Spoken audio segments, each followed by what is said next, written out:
Cerita ini bermula pada tahun 2019. Ada sekelompok pendaki terdiri dari 5 orang. Mereka adalah Aris, Dika, Sari, Rian, dan Bimo. Mereka adalah anggota komunitas pecinta alam di kotanya. Sudah banyak gunung yang mereka taklukkan, Gunung Rinjani, Semeru, Kelinci, semuanya sudah mereka pendaki. Karena merasa sudah sangat berpengalaman, mereka mulai merasa bosan dengan jalur pendakian resmi yang selalu biasa dilalui orang. Suatu hari, saat sedang berkumpul meminum kopi, Bimo mengeluarkan sebuah ide. Gue punya info jalur baru, kata Bimo, matanya dengan mata berbinar. Jalur tikus di gunung, nama gunung kami samakan. Kita sebut saja dengan Gunung X. Jalur ini jarang banget dilalui orang. Katanya pemandangannya masih sangat terawat atau belum tersentuh. Dan kita bisa sampai puncak lebih cepat 3 jam dari jalur biasanya. Ali sebagai ketua kelompok awalnya ragu. Lo yakin aman? Jalur tikus itu rawan nyasar bro. Belum lagi hutan di sana kan masih sangat lebat. Tenang, ucap Bimo sambil menyodorkan peta tua yang ia dapat dari seorang warga setempat.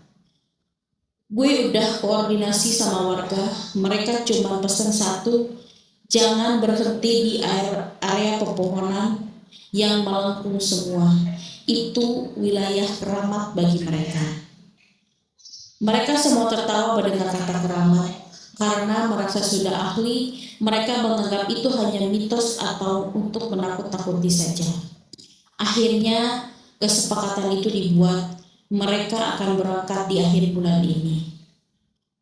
Singkat cerita, hari itu pun tiba. Cuaca hari terlihat lebih cerah saat mereka mulai mendaki. Pukul 10 pagi, suasana awalnya sangat menyenangkan. Suara burung berkicau, udara segar, dan tawa mereka memenuhi hutan. Jalur memang cukup terjal dan semak belukar cukup lebat, tapi masih bisa dilalui. Sampai sore hari, mereka berhasil melewati zona hutan kayu putih dan memasuki zona hutan Montana, di mana pohon-pohonnya besar dan akar-akarnya menjalar sampai seperti ular raksasa. Jam 5 nih, kita cari tempat camp buat istirahat, kata Aris. Mereka semua menemukan sebuah dataran kecil cukup untuk mendirikan 2 tenda yang ukurannya sedang. Saat sedang memasak mie instan, suasana mulai berubah. Angin mulai bertiup lebih kencang. Suara gemersik daun terdengar lebih keras. Kalian dengar gak? Tanya Sari, satu-satunya cewek di grup itu. Ada orang manggil-manggil dari arah bawah. Mereka semua terdiam. Itu cuma angin kali, Sar. Atau mungkin ada pendaki lain, jawab Rian santai. Tapi Dika menggeleng. Bukan, gue juga denger. Suaranya cewek tapi jauh banget, kayak nangis. Suasana mulai sedikit canggung. Bimo mencoba mencairkan suasana. Udah jangan suuzon, makan dulu, abis itu istirahat. Besok kita harus jalan pagi-pagi banget. Malam itu mereka tidur bergantian jaga api unggun. Giliran pertama adalah Rian. Pukul 01.00 dini hari, giliran jaga jatuh pada Aris. Api unggun sudah mulai mengecil. Aris bangun mengambil kayu bakar untuk menambahkan ke api. Saat ia sedang membetulkan posisi kayu, tiba-tiba terdengar suara langkah kaki. Langkahnya berat, sangat berat, seolah orang itu berjalan membawa beban ribuan kilogram. Suaranya terdengar sangat jelas, hanya sekitar 10 meter dari tenda mereka, di balik pepohonan yang gelap. Siapa? Teriak Aris sambil mengambil senter dan mengarahkan ke sumber suara. Senter menyinari kegelapan, hanya ada pohon-pohon besar dan ranting-ranting kering.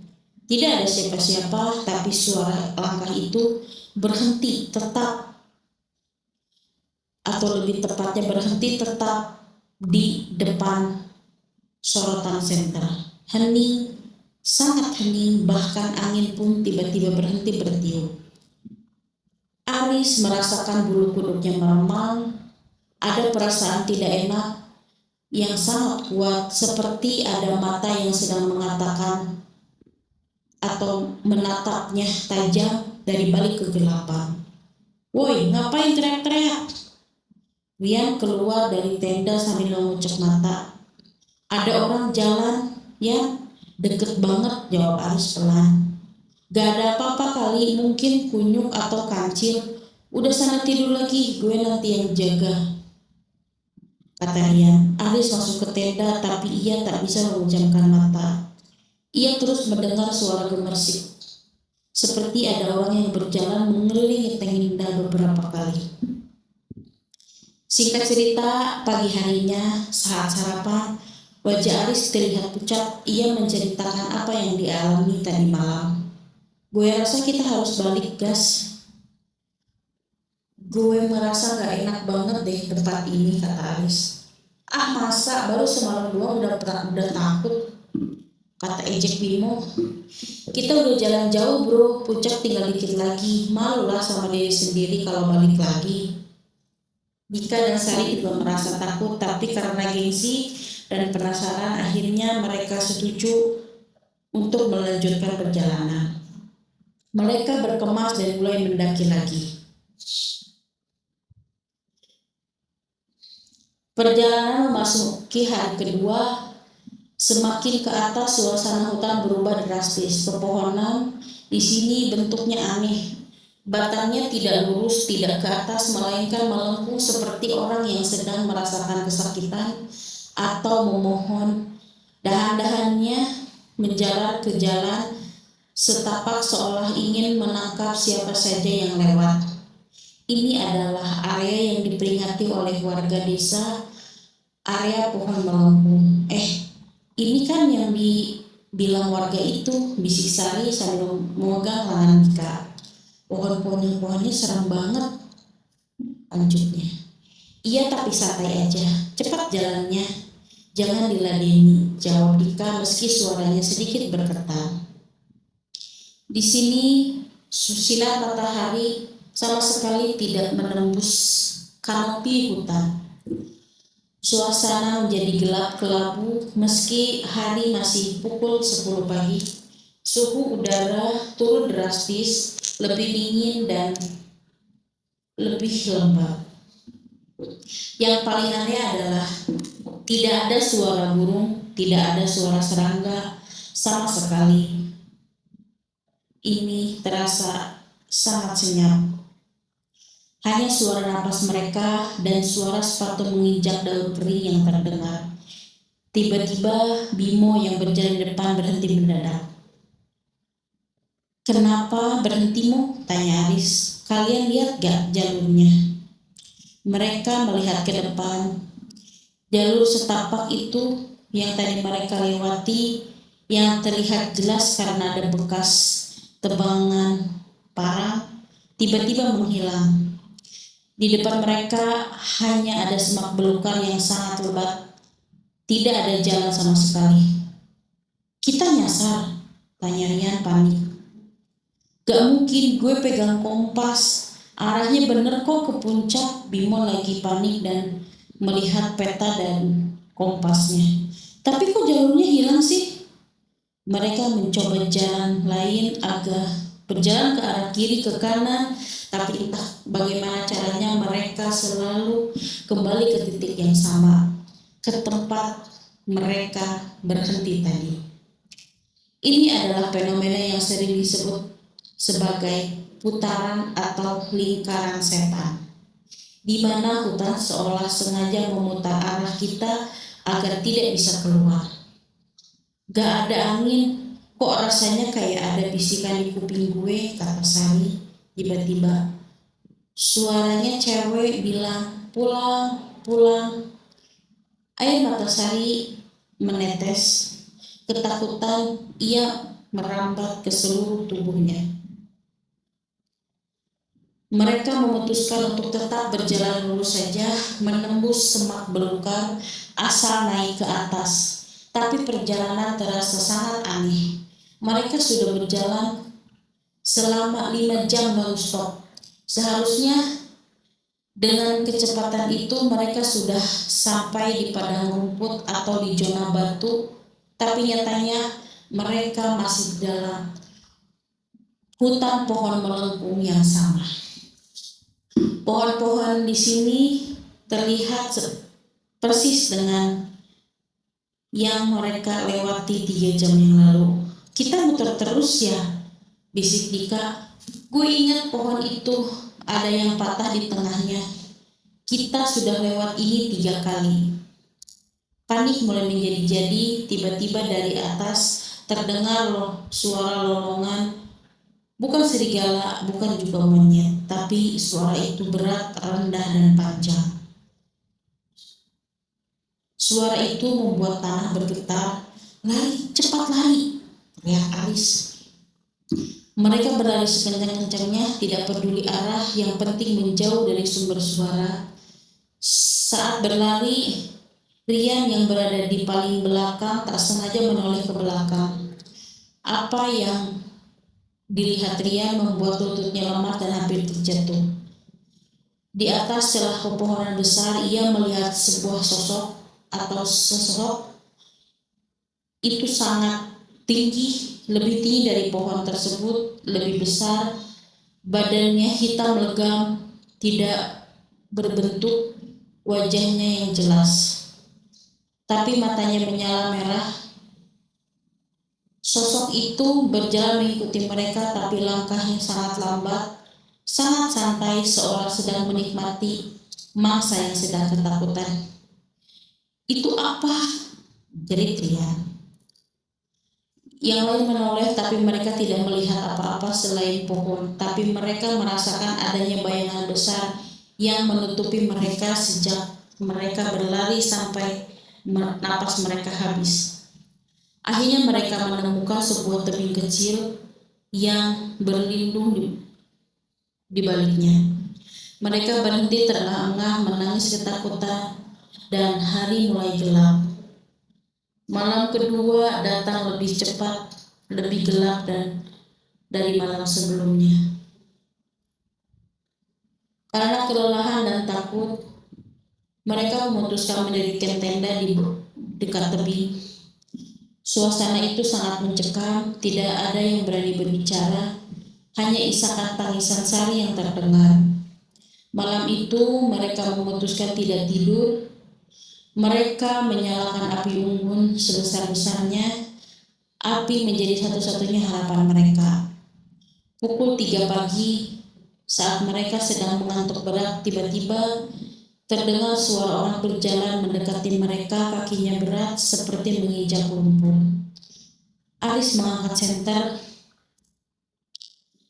Di sana berdiri seorang pria tinggi besar, memakai baju loreng lengkap dengan topi gunung, wajahnya tertutup topi dan sal. "Woi, siapa?" teriak. Aris memberanikan diri. Orang itu tidak menjawab. Ia hanya berdiri mematung di pinggiran area cahaya, tapi tangannya tergantung lemas di samping badan. "Pak, Bapak pendaki juga?" tanya Dika. Orang itu masih diam, tapi perlahan kepalanya mulai menoleh ke mereka. Gerakannya kaku, seperti boneka yang diputar. "Tolong, kami nyasar," kata Sari memohon. Tiba-tiba orang itu mengangkat tangannya, menunjukkan ke arah tebing di belakang mereka. Lalu mulutnya terbuka lebar, sangat lebar, melebihi wajah manusia, dan keluar suara yang bukan dari mulutnya tapi dari perutnya. Suara itu berat dan serak. "Kalian sudah di dalam perutku." Api unggun itu mati total, gelap gulita, jerit mereka pecah. Mereka mendengar suara tenda mereka robek-robek. Mereka merangkak ketakutan, dia merasa ada tangan dingin menarik kakinya ke arah kegelapan. Lari, keluar dari sini, teriak Aris. Mereka berlari menyelamatkan diri. Mereka terus berlari entah berapa lama hingga akhirnya kaki mereka tak kuat lagi melangkah. Mereka jatuh bersandar di sebuah pohon besar. Napas mereka memburu, tubuh mereka penuh luka goresan dan kotoran. Perlahan kabut menipis, sinar matahari pagi mulai menyelip masuk. Mereka melihat ke sekeliling. Mereka berada di sebuah jalan setapak yang jelas rapi. Ini jalur resmi, teriak Dika. Kita keluar, kita selamat. Mereka menangis haru, mereka berhasil lolos dari nangaka itu. Dengan sisa tenaga, mereka berjalan turun mengikuti jalur resmi. Butuh waktu 6 jam sampai akhirnya pos pendaki dasar. Sampai di pos 1, warga dan petugas melihat mereka dengan tatapan aneh dan ketakutan. Loh, kalian dari mana? Tanya petugas itu dengan wajah pucat. Kita dari atas, Pak. Kita nyasar lewat jalur tikus, jawab Aris. Petugas itu menggeleng. Bukan itu maksud saya. Tas dan peralatan kalian mana? Dan petugas itu menunjukkan ke arah kamera, ke arah Dika yang terselip di pinggangnya. Foto-foto yang kalian ambil tadi, coba kami lihat. Dika dengan tangan gemetar menyalakan kamera. Ia membuka galeri. Semua foto yang mereka ambil di dalam hutan melengkung, tidak ada satupun yang menampilkan pemandangan hutan.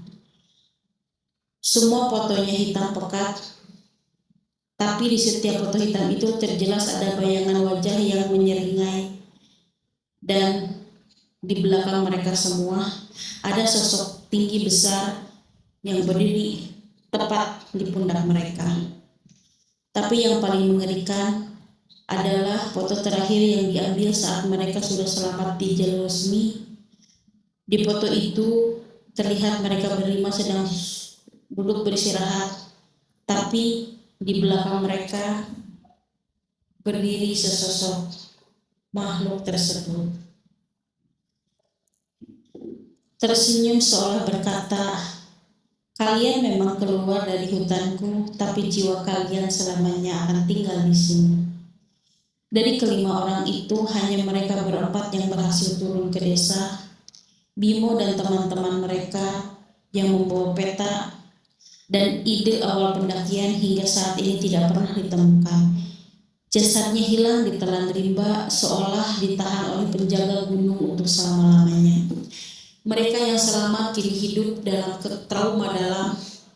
Setiap mendengar suara angin, mereka selalu teringat dengan bisikan itu. Setiap kali melihat pepohonan melengkung, jantung mereka berhenti berdetak. Jadi, bagaimana menurut kalian? Apakah gunung benar-benar tempat yang damai? Atau ia hanyalah sebuah penjara raksasa bagi mereka yang tidak tahu diri dan selalu meremehkan hutan atau kekuatan alam?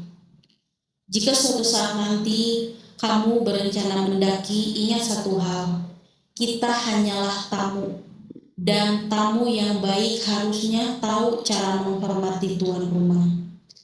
Jangan pernah mencoba masuk ke wilayah yang dilarang, karena kamu tidak pernah tahu siapa yang sedang menunggumu di sana. Apakah kamu